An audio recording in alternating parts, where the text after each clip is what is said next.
Muy bien, buena tarde, bienvenidos a nuestra clase de cimentaciones. Bueno, entonces habíamos estado revisando un poco la idea de los pilotes de cimentación a fricción y la longitud en función de la superficie en fricción. Claro, aquí por facilidad y geometría, lo que usted quiera, estoy utilizando pilotes de sección cuadrada por facilidad de cálculo. Aunque a veces, por cuestión constructiva, si voy a perforar utilizando equipo mecánico, lo mejor es utilizar un pilote de sección circular, como ver esto, ¿verdad? ¿Sí? Se perfora el suelo, se va estabilizando, ¿sí? Se va colocando las varillas, digamos el armado de acero y el concreto. Concreto podemos trabajar, por ejemplo, con concreto expansivo. La idea es que quede lo mejor anclado posible ese concreto con el suelo. Es todo un arte y ciencia el hacer esto, ¿sí? Pero insisto que eso va a depender mucho, digamos, de la cuestión del tipo de suelo y de la estabilidad que usted vea en dicho suelo, ¿sí? Obviamente hay que buscar un estrato que sea lo suficientemente estable donde pueda ir colocando dicho tipo de artefacto. Otra cosa, digamos, que no hemos hablado en clase, a veces tengo que trabajar, digamos, cimentación en roca. Trabajar cimentación en roca y el manejo de explosivos, por ejemplo. Les recuerdo que en el caso de Guatemala, en el caso de nuestro país, se necesita un permiso del Ministerio de la Defensa. O sea, tengo que hablar con el ejército, por decirlo así, para que no solo autoricen esa situación, sino que en algún momento hasta, digamos, yo tengo que contratar y pagar al especialista del ejército para que se haga el trabajo que se requiere en la construcción. Bueno, eso siempre y cuando yo tenga que manipular roca con explosivo. Si tengo que taladrar roca, ojo, y trabajo de barrenas para roca, pues la misma historia en el sentido de que el cuidado importante que se necesite ahí, no olvide trabajar con su lubricante y refrigerante, ¿sí? Recuérdese que la máquina de corte, las herramientas de corte, no tanto es la máquina, la herramienta de corte, las brocas pues tienden a perder filo, tienden a quebrarse, tienden a romperse, y en especial cuando me descuido con la temperatura y con lo que es la lubricación, ¿sí? Entonces tengo que ir pensando en eso, un refrigerante para ir manteniendo control con la cuestión de la temperatura y esas cosas. ¿Se necesita a veces barrenar? Sí. ¿Para qué? Colocación de explosivos. Entonces tengo que estar, digamos, anuente a eso. Todo sale porque para pilotes pues obviamente hay un montón de tecnología. Aquí solo es una generalidad. Y no podríamos dejar, digamos, de hablar un poco sobre esa situación en un curso tan general como Cimentaciones 1, ¿verdad? Bueno, entonces con esto, por ejemplo, si hablamos de este tipo de zapata, ahora vean lo que vamos a hacer. De la columna en el centro, la vamos a sacar, la vamos a colocar hasta aquí. La voy a pegar a un lado. Todavía no la llevo a la esquina. La voy a pegar aquí. ¿Sí? Entonces vean lo que vamos a hacer allí. De aquí empiezo a jugar un poquito con diagramas de colores. Bueno, si se da cuenta, tengo mis cargas del cálculo estructural, mis datos, mi factor de carga último, ya hablamos bastante sobre eso. Valor soporte, densidad de suelo, de concreto, esfuerzos de trabajo de los materiales, ¿sí? Bueno, se recuerda. Aquí solo tengo problemas típicos. Ahora, si yo estoy diseñando cimentación, yo soy el ingeniero que estoy calculando y tengo que ver mi costo, cuánto me cuesta, pues claro, quiere decir que tengo que hacer este problema varias veces con diferentes esfuerzos de trabajo. digamos con concreto 4000, concreto 5000 PSI, acero grado 40, acero grado 60, ¿sí? ¿Qué es lo que trato de buscar? La combinación más económica, concreto o acero, ¿sí? ¿Cuál es? Va a decir alguien. La cuestión es que eso depende de los precios de los materiales el día de hoy. Los precios cambian todos los días, esa relación. Diríamos que lo más seguro es que ya cambió, ¿sí? Entonces es importante ir pensando en esa situación.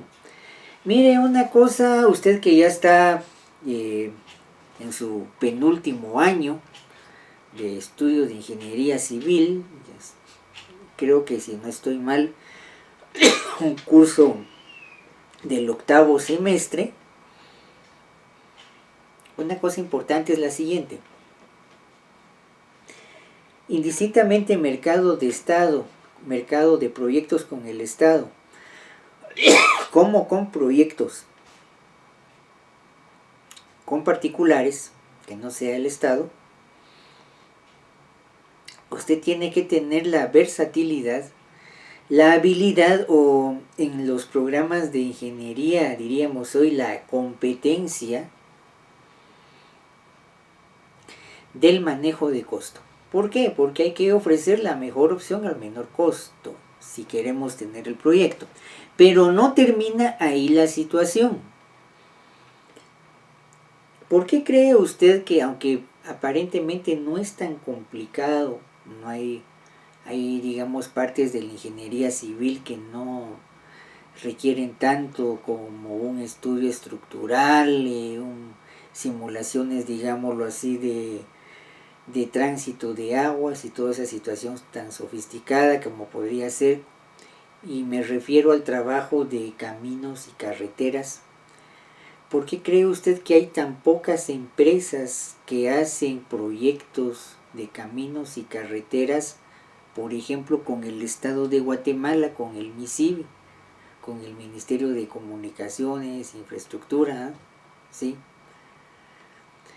Y en algún momento son pocas las empresas que en realidad trabajan con eso, por una sencilla razón. Y yo creo que vale la pena ir abriendo el espacio de la clase para esta situación y tomarse unos minutos. Fíjense que para empezar, según ley, ojo con esto que voy a decir, según la ley de contrataciones del Estado y ese marco legal para Guatemala, me guste o no, tengo que aprender a jugar con él, ¿sí? Según eso, tengo derecho como ejecutor, como contratista, ¿sí? Tengo derecho a un anticipo por la obra que yo voy a construir. Bueno, algunas cositas acá y sale por cimentaciones y esto. Vamos un poquito a lo administrativo. Mire, si voy a entrar al mercado del Estado, de repente alguno de ustedes ya está en esto y me va a decir sí o no. Primer paso, la licitación. Tengo que presentar mi oferta. Y al presentar la oferta se recuerda que hay que hacer la cotización por renglones de trabajo. Cada renglón tiene que llevar sus costos directos, costos indirectos. Eso implica su ganancia, el pago de impuestos y el pago de fianzas, por decirlo así. Cada renglón tiene que llevar eso, ¿sí? Entonces usted participa allí, muy bien. Viene la fecha de apertura de oferta o de las famosas plicas, ¿sí? Usted pasó por el proceso de Guatecompras, por ejemplo. Y resulta que si usted salió favorecido, fue el elegido, después de una y otras razones, no voy a entrar en detalle, ¿sí? Implica que usted tiene que presentarse hasta una fecha término, hasta determinada fecha, para firma de contrato, ¿sí? Señor ingeniero, le avisamos que usted fue quien ganó, digamos, la oferta. Entonces usted tiene hasta tal día para presentarse aquí a las oficinas de la institución y hacer la firma de su contrato, ¿sí? Con todas las cuestiones de legalidad que le van a pedir. Estoy haciendo un resumen, ¿sí? Entonces, primer momento, oferta económica. Si pasamos de eso, segundo momento, si nos fue bien, ¿sí? Firma de contrato. ¿Con eso empiezo a hacer la obra? Todavía no. Usted ya firmó contrato. Hay que esperar la orden de inicio. Es el tercer momento. Préstele atención a eso. Ya firmó contrato, posiblemente 15 días, un mes, en lo que se dilucida todo lo legal y toda esa cuestión administrativa, ¿sí? Muy bien. Ingeniero, ya está la orden de inicio. Usted puede empezar el proyecto. Si el proyecto está a 60 días calendario, usted tiene máximo de 60 días calendario a partir de la firma de contrato. No, a partir de la fecha de la orden de inicio, ¿sí?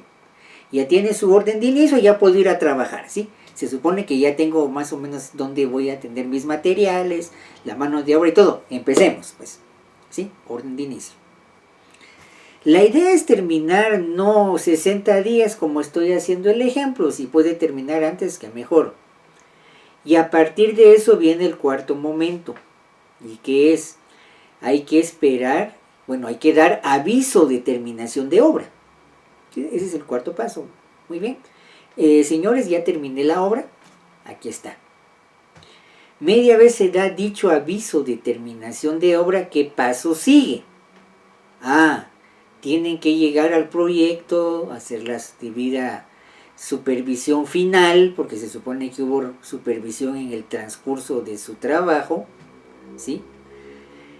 Y ahí, ¿qué implica con esto? La famosa acta de recepción del proyecto. Muy bien. Digamos que usted trabajó con caminos, pues bien, ya le recibimos el proyecto. A partir de ahí se recuerda, si hablamos de fianzas, una fianza muy discutida y hasta cierto punto temida, la fianza de funcionamiento de obra. A partir del acta de recepción, de la fecha de dicha acta, empieza a correr la fianza. Quiere decir que esa fianza está para 18 meses, año y punto 5, año y medio. Si no hay ningún problema con el proyecto, todo salió bien, todo lo hizo usted bien, pues no hay problema que le ejecuten fianza. Si no, si le ejecutan fianza, pues quiere decir que el Estado no le va, digamos, usted tiene que reponer el proyecto, el Estado recupera el dinero y usted perdió ahí, así como se oye. El Estado nunca pierde, que le quede claro. Proyectos en el Estado nunca pierde, y parte de la desconfianza del ciudadano, ¿sí? Por esa razón, tanto requisito y tanta fianza. Así, en forma muy sencilla. Bueno, ya que estuvo esa situación de lo que es el acta de recepción, la fianza de funcionamiento, media vez venció esa fianza, usted ya puede solicitar, y ahí sí ya salimos del proyecto, su finiquito, ¿sí? El famoso finiquito. Todavía tiene 5 años de responsabilidades legales y civiles ante el Colegio de Ingenieros. O sea, no es tan sencillo el asunto. Entonces, ¿por qué hablo esto? Porque según ley de contrataciones del Estado, pues uno tiene derecho a un anticipo que se va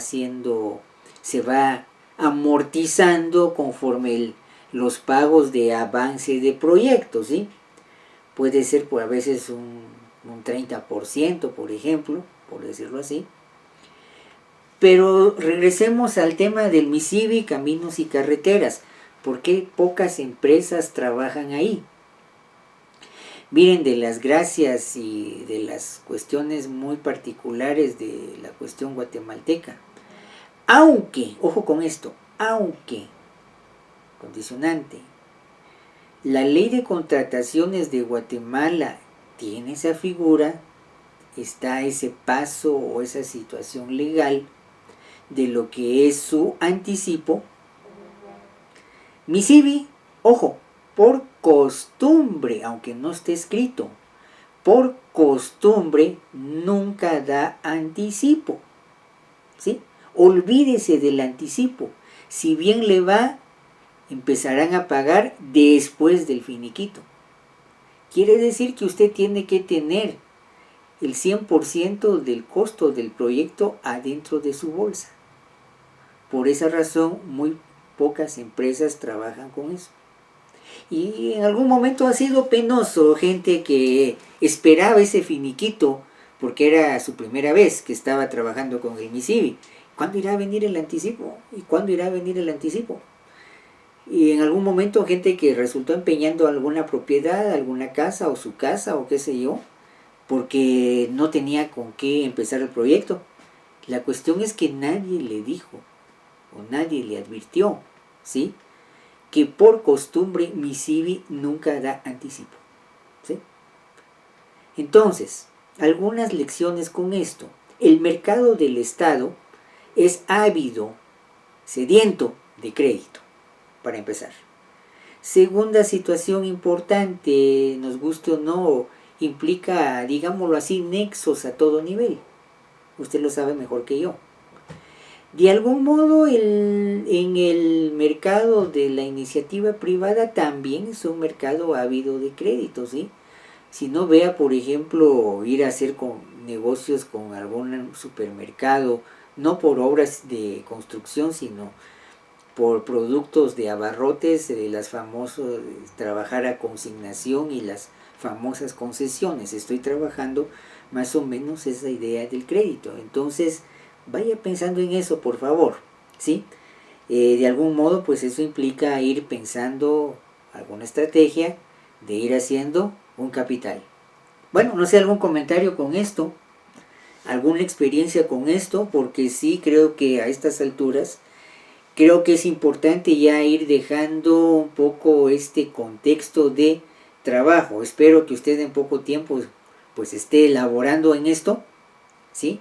Si no está, digamos, de gerente, pues obviamente va a tener que empezar desde abajo, ¿verdad? Va a tener que empezar como un ingeniero auxiliar, va a tener que empezar a conocer ese medio, empezar a trabajar en eso.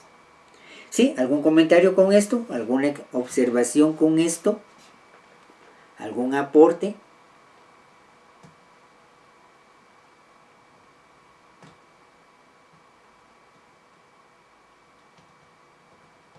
¿Está claro esto?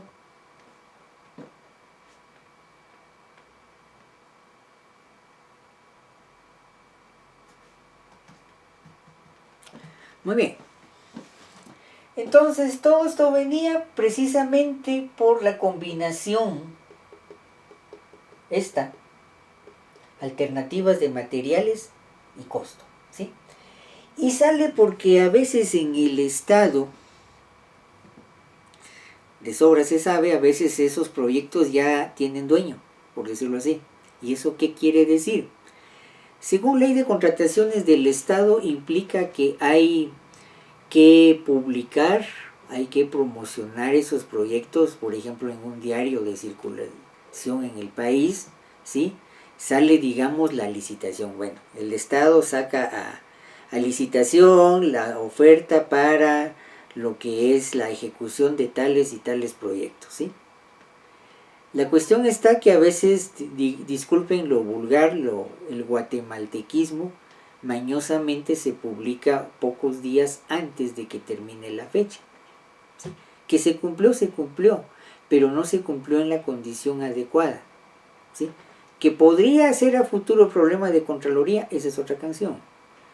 Pero si usted es capaz de adaptarse a cambios en tan poco tiempo, enhorabuena, en cuestión de presentar oferta económica. Eso sí, precisamente por esa combinación de precios en base a los precios, digámoslo así, de concreto a cero, en la medida en que soy capaz de absorber eso en poco tiempo, tengo mayor probabilidad de participar en una licitación si quiero trabajar obviamente en ese entorno de trabajo. ¿Sí? Bueno, entonces sale por eso. Muy bien, entonces regresando a estos números, tengo mis cargas de diseño estructural, lo divido entre factor de carga último para no duplicar otra vez sobre esto, agregar otra vez factores de seguridad, lo dejo como carga de servicio. Y aquí, digamos, lo novedoso es esto, que de la carga última, que la voy a tomar como servicio, más el peso de la columna, el peso del suelo, de esta fracción de suelo, más el peso propio del cimiento, peso de suelo más cimiento, todo esto lo voy a pasar a un sistema equivalente de una carga y un momento. Se recuerda que ahí tenemos que manejar la idea del famoso momento par, ¿sí? Momento par es constante y lo puedo trasladar a todo el sistema de la estructura. Esa es la idea del momento par. Sistema equivalente. Muy bien, entonces, área mínima de zapata que ya hablamos. Regreso a mi carga última, o sea, la carga de servicio. Le volví a aplicar el factor de carga último, lo divido entre mi valor soporte, tonelada sobre tonelada metro cuadrado, al menos 3.53 metro cuadrado. En esta área, la presión actuante del área de la zapata propuesta, ¿sí? Diríamos la carga sobre el área propuesta, esa presión igual al valor soporte, ¿sí? Si le saco raíz cuadrada, 1.88 por 1.88. Pero igual voy a trabajar con datos mayores. Eso es ensayo y error. No hay fórmula para pasar de este lado o de esta sección de 1.88 por 1.88 a 3.5 por 3.5. No hay fórmula. Soy yo quien lo propongo y se va a dar cuenta que después voy a chequear que dicha propuesta funcione. Muy bien. De aquí lo subí a 3.5 por 3.5, 12.25. Muy bien. Voy a integrar ahora sí el peso para esta carga de acá. ¿Qué voy a tomar? La carga de servicio. Se recuerda que era 60 dividido el factor de carga última de 1.5. Tengo 40. Peso de la columna.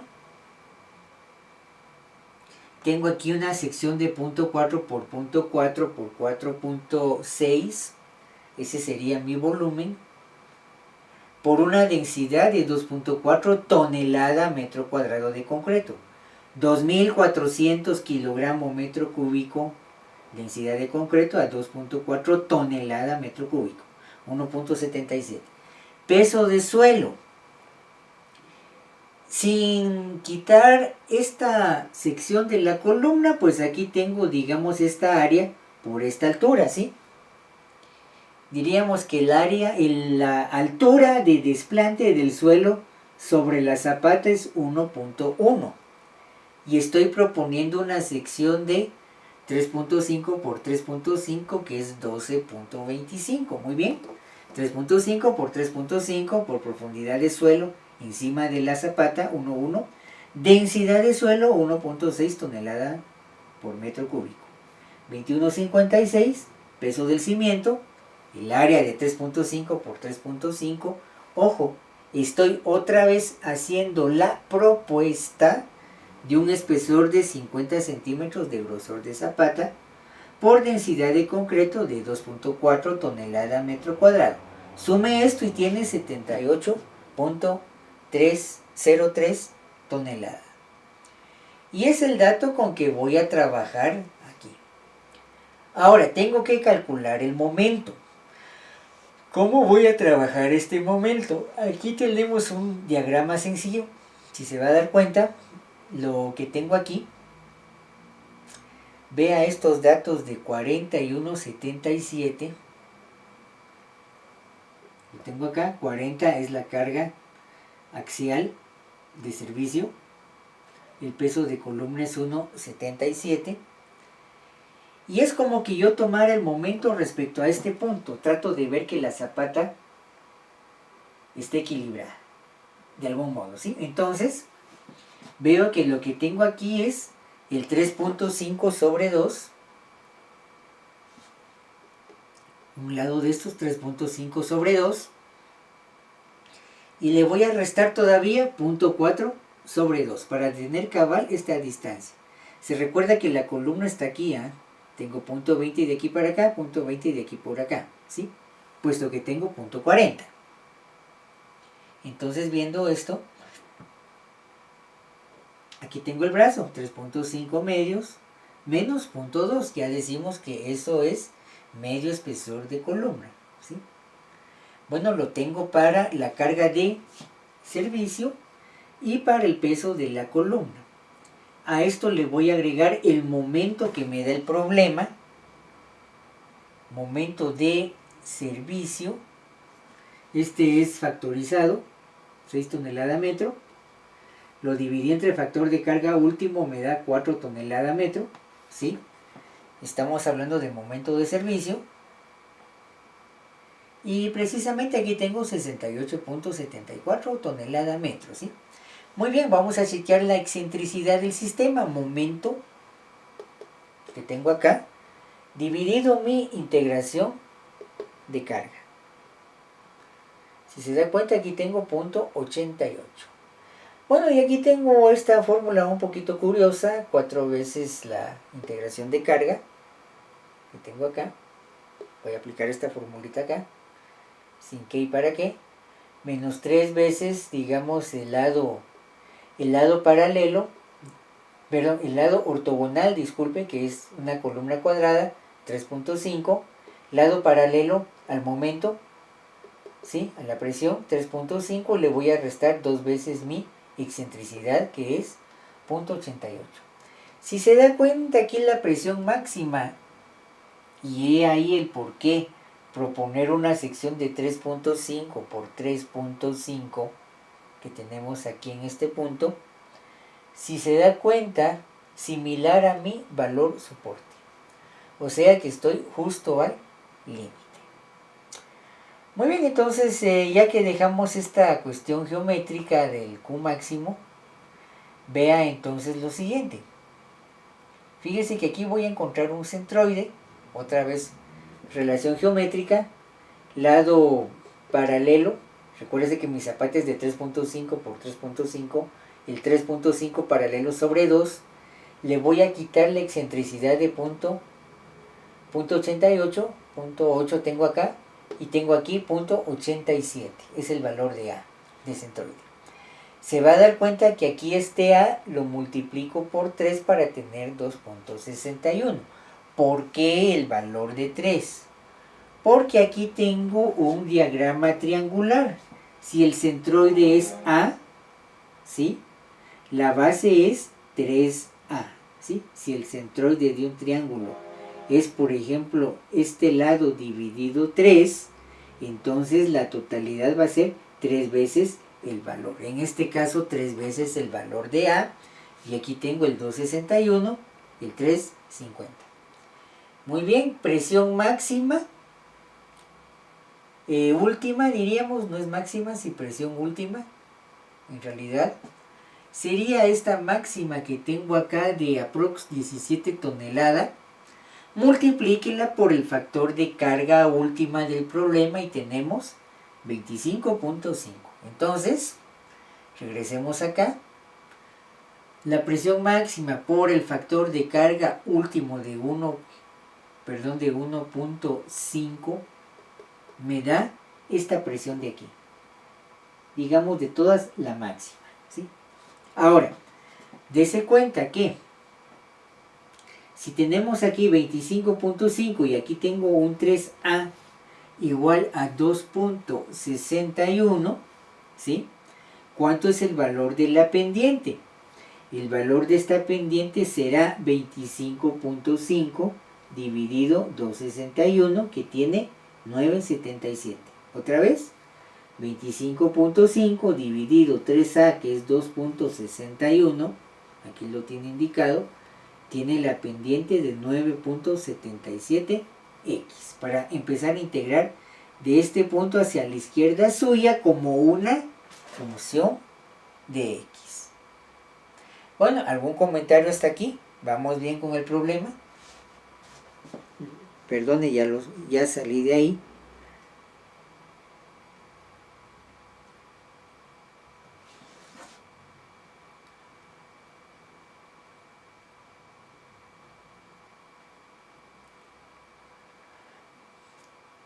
Bueno, ¿qué más necesito? Necesito la presión del suelo cimiento. O sea, mi zapata es esta, ¿ve? Mi diagrama de reacción de suelo es este. Ahora necesito la presión de suelo cimiento, por eso ese más C lo tengo aquí con rojo. ¿Qué estoy suponiendo? Estoy suponiendo que es una carga uniformemente distribuida. Generalmente, ojo, las cargas uniformemente distribuidas van a tener un diagrama rectangular. Se recuerda aquí la hipótesis básica de la reacción de suelo sobre la zapata. Si yo girara esto 90 grados sobre el plano del pizarrón, esto lo giro para acá, y el diagrama también, usted como que tuviera ahí un problema de compuerta, ¿sí? La zapata es la compuerta y este diagrama de empuje de suelo como que fuera el diagrama triangular de empuje del agua sobre la compuerta. ¿Qué quiere decir eso? ¿Qué interpretación le puedo dar? Que estoy considerando el suelo como un fluido. Ese detalle es importante. Suelo como un fluido.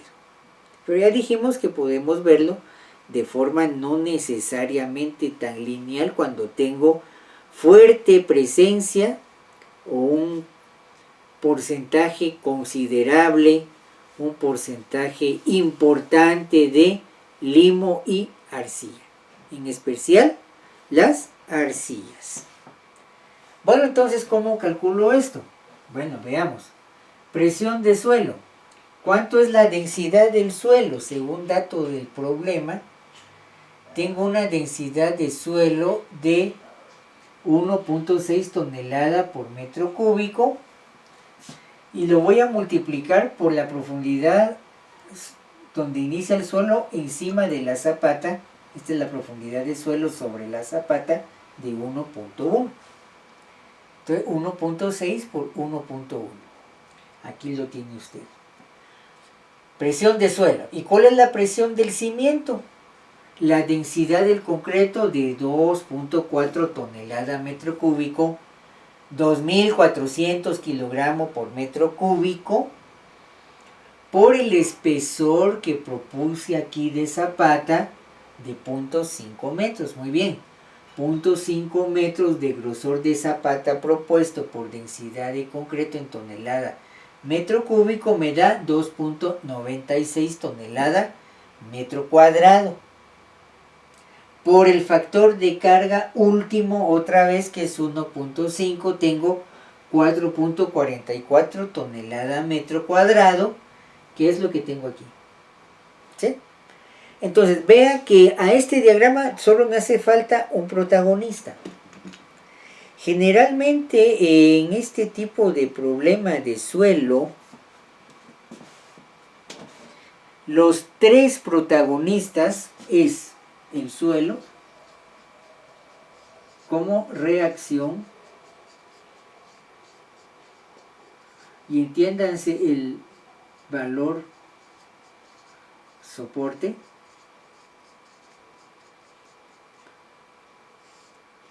hacia arriba. ¿Quién más? Hacia abajo, la presión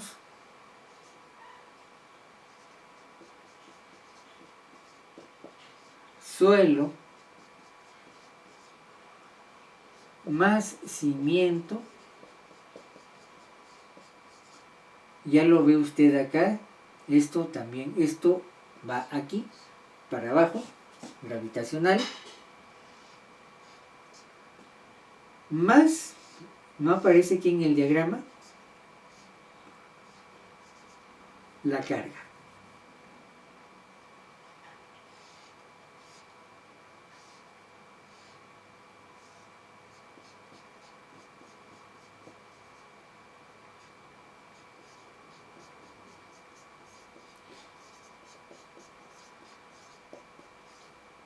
Integración de carga.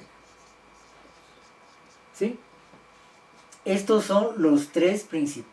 principales protagonistas. Si quieren empecemos acá. Protagonista 1, protagonista 2 y el protagonista 3. ¿Sí? Que a la larga el suelo es el que en algún momento va a soportar todo, ¿verdad?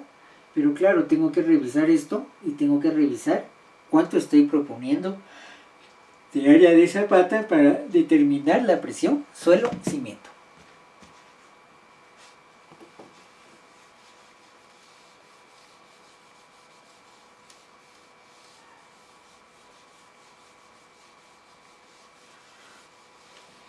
Muy bien, entonces importante recordar estas ideas, estos conceptos. Todo esto sale por este diagrama. Muy bien, muy bien.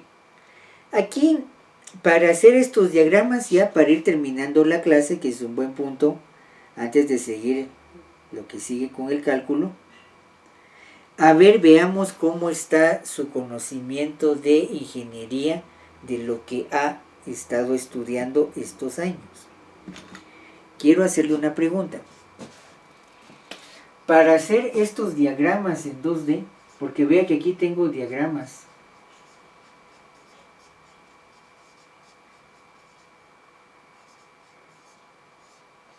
La pregunta es, ¿cuáles son las hipótesis? Hipótesis o supuestos.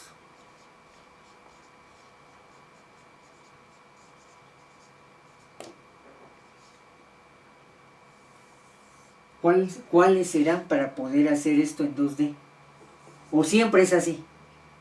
O la pregunta es, ¿cuándo el diagrama esto? ¿Cuándo estos diagramas?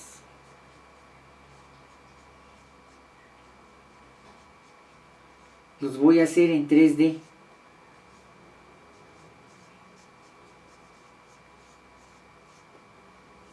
La pregunta, ¿cuándo? ¿Quién quiere, quién puede o quién sabe responder esta pregunta? A ver, demos unos segundos, por favor.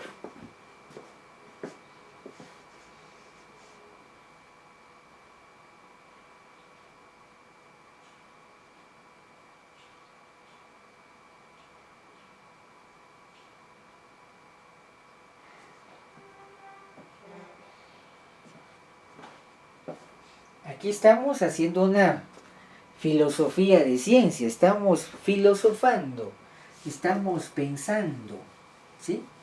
Porque tengo que estar muy claro, ¿sí? De en base a qué hago todo esto, pues, ¿sí? No solo es una cuestión netamente operativa, no, la cuestión es qué está de por medio, pues.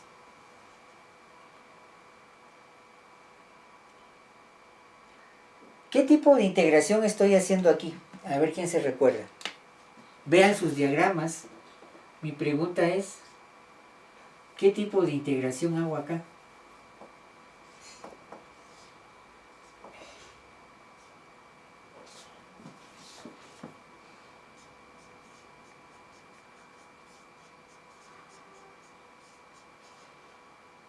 ¿Integración de qué? Claro, de esfuerzos, pues, pero de esfuerzos, por supuesto, pero ¿bajo qué figura o bajo qué recurso sería tal vez lo mejor? ¿Bajo qué recursos hago esa integración de esfuerzos? Porque es una cosa muy importante. Y es que en base a eso yo puedo dilucidar los gráficos estos en 2D. Creo que ya lo habíamos hablado hace algunas clases anteriores. Y es que esa idea me la voy a llevar en todo el curso.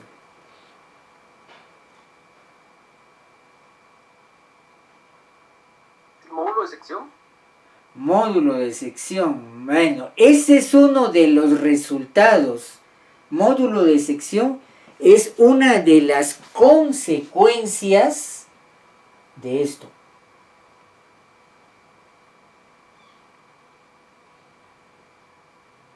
Porque si hablo en 3D, yo podría hablar, solo para ayudarlos un poco, si hablo de esto, podríamos hablar de módulo de volumen y módulo de masa. Pero entonces, ¿qué estoy haciendo aquí? Módulo de sección, está bien. Módulo de sección para integrar. Ojo, para integrar un módulo de sección desde el punto de vista de matemática, ¿qué estoy integrando? Área. Perfecto, estoy integrando área. ¿Cuáles son las dos hipótesis para integrar área? Dos hipótesis necesarias y suficientes desde el punto riguroso de lógica mundana, por decirlo así. ¿Recuerden la melamina del pizarrón?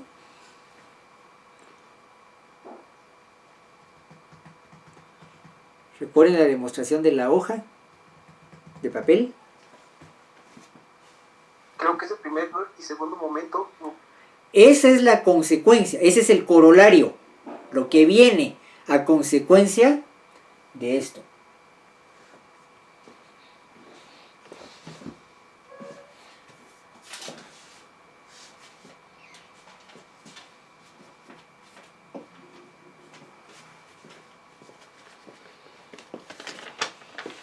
Pues para llegar ahí tenemos que hacer cero el momento de inercia, ¿no? No. Lo que integro... ¿Perdón? El cero momento de área, ¿no? No. Sí, cero momento de área. Llegar a... El cero momento de área es una integración ¿de qué?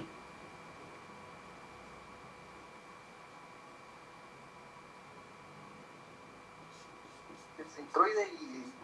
No. Es una integración de área. Recuérdense que lo que ustedes van a manejar aquí es esto. Y ahí viene el primero, segundo y cero momento. Integración, digamos, de x a la n. Si esto fuera, por ejemplo, para el eje x, ¿sí? Ojo con esto. ¿Y eso qué? ¿Eso qué? Integración de área, recuerden la hoja. Sí. Hipótesis, supuestos, condicionantes. Sí. Espesor de área, espesor de la hoja constante. El espesor de la hoja es constante. 1. Y todo es papel, densidad constante. Entonces, integración de área. Bajo esos supuestos, en base a que si aquí es exponente 0, me queda área. Si es exponente 1, módulo de sección o primer momento de área. Exponente 2, inercia centroidal o segundo momento de área. Espero que no se les olvide eso, por favor. Si el espesor no es constante, la misma hoja de papel, densidad constante, pero el espesor no es constante, así como esto, integración de volumen, ¿sí? De ahí también tengo como el módulo de sección o primer momento de área, tengo también módulo de volumen o primer momento de volumen. Le agrego, digamos, materiales diferentes, ¿sí? Materiales diferentes, densidad no constante, entonces integración de masa. Exponente 1, ¿sí? Primer momento de masa o módulo de masa, ¿sí? Entonces, ¿cuándo hago los diagramas en 3D? Cuando la densidad del suelo no es constante, por ejemplo, o me aparece lunares de algún otro material en lo que yo pensé que era un suelo uniforme. Cuando tengo suelos no uniformes, lo siento, no puedo hacer gráficos en 2D, tengo que hacer diagramas en 3D. Espero que eso se haya entendido. Bueno, creo que bastante clara la idea, espero. No sé, algún comentario con esto, ya estoy sobre las 7 menos 20.